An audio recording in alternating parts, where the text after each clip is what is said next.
نہیں فرما رہا تو جو شخص گناہگار تھا اسے پتا تھا کہ میں اللہ رب العالمین کا باغی ہوں.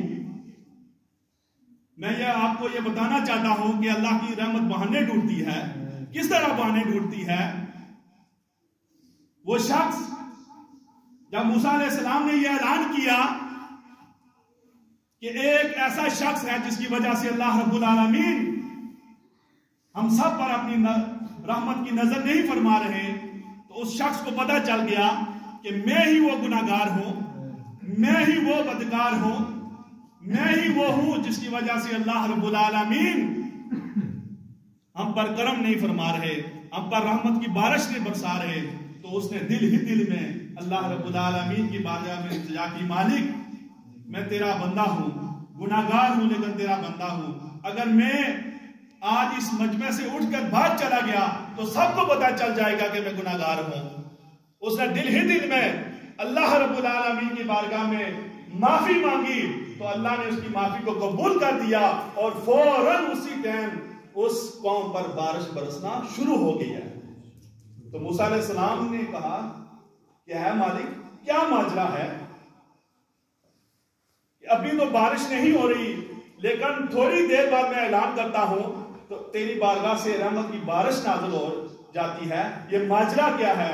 تو اللہ رب العالمین نے ارشاد فرمایا ہے موسیٰ اسی بندے کی وجہ سے یہ تم پر رحمت کی بارش ہو رہی ہے. تو موسیٰ علیہ السلام نے عرض کیا اللہ کس طرح تم نے اس پر رحمت کی نظر فرمائی؟ تو اللہ رب العالمین نے ارشاد فرمایا کہ اس نے دل ہی دل میں مجھ سے معافی مانگی اور کہا کہ یا اللہ میں تیری بارگاہ میں توبہ کرتا ہوں اور ایسی توبہ کرتا ہوں کہ آج کے بعد میں کوئی گناہ نہیں کروں گا.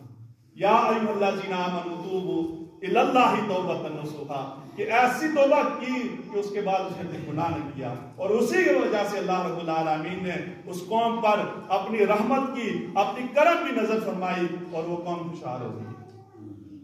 سامعین ذوالفقار کہنے کا مقصد یہ ہے کہ اللہ رب العالمین کی جو رحمت ہے وہ بہانے ڈھونڈتی ہے. بشر حافی کا نام تو آپ نے سنا ہوگا.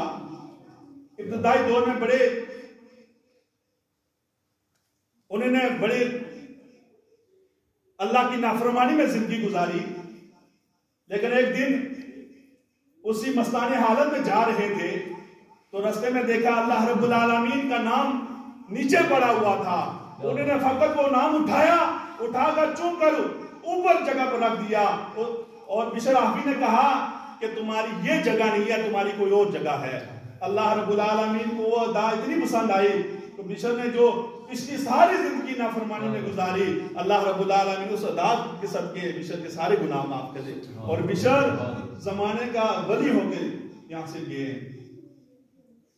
اور مرتبہ کیا ملا بشر حافی کو؟ بشر نام تھا، رافی ننگے پاؤں کو کہتے ہیں. تو جب بشر حافی کو یہ مرتبہ ملا، یہ مقام ملا، تو آپ گھر میں تھے تو ایک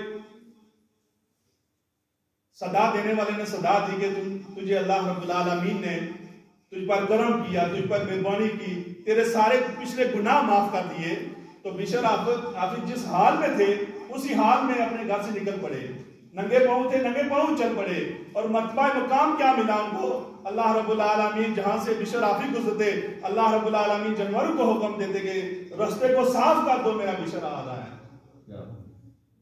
کہنے کا یہ مطلب ہے کہ اللہ رب العالمین کی رحمت بہانے ڈھونڈتی ہے. اللہ رب العالمین کی بارگاہ میں التجا کرتے ہیں مالک ہم کو بھی ایسی کرم کی نظر سے دیکھ کہ ہمارے دل سے جو صدا اٹھے تیری بارگاہ میں قبول ہو جائے اور ہمارے گناہوں کی معافی ہو جائے.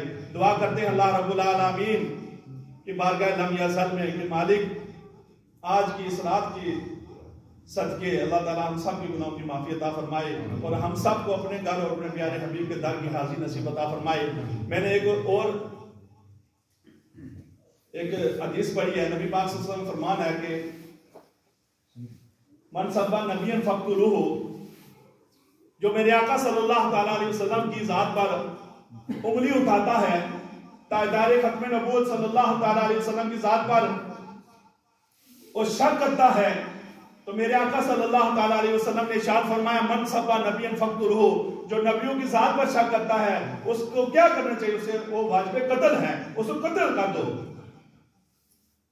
حضرت عمر کا دور تھا، بلکہ میرے نبی پاک صلی اللہ تعالیٰ علیہ وسلم کا دور تھا، ایک یہودی اور مسلمان میں آپس میں کوئی تکرار ہوگی،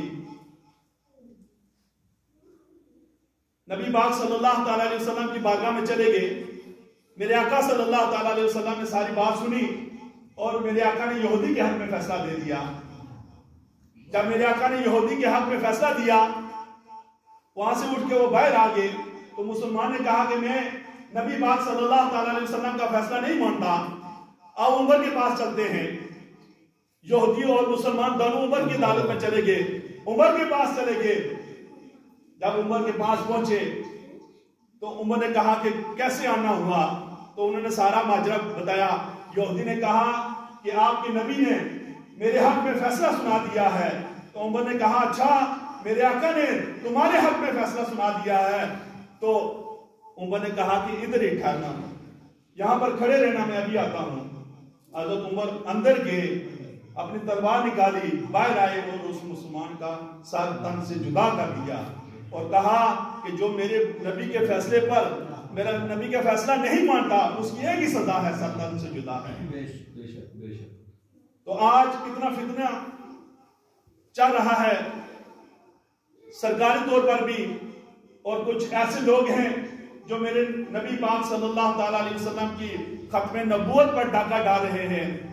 خدا کی عزت کی قسم، تاجدار مدینہ صلی اللہ تعالیٰ علیہ وسلم ہے تو یہ جہان ہے، ساری رنگینیاں میرے آقا صلی اللہ تعالیٰ علیہ وسلم کی ذات کے ساتھ ہے کہ محمد سے وفات نے تو ہم تیرے ہیں، یہ جہاں چیز کیا ہے، لوح قلم تیرے ہیں۔ اللہ رب العالمین اپنی بارگاہ میں سچے دل کے ساتھ توبہ کرنے کی توفیق عطا فرمائے، اور اللہ ہماری حاضری کو بھی اپنی بارگاہ لمبی عظم میں قبول منظور فرمائے۔ وآخر دعوانا میں اب دعوت دیتا ہوں حضرت علامہ مولانا صاحب سے وہ آئیں اور اپنے الفاظ سے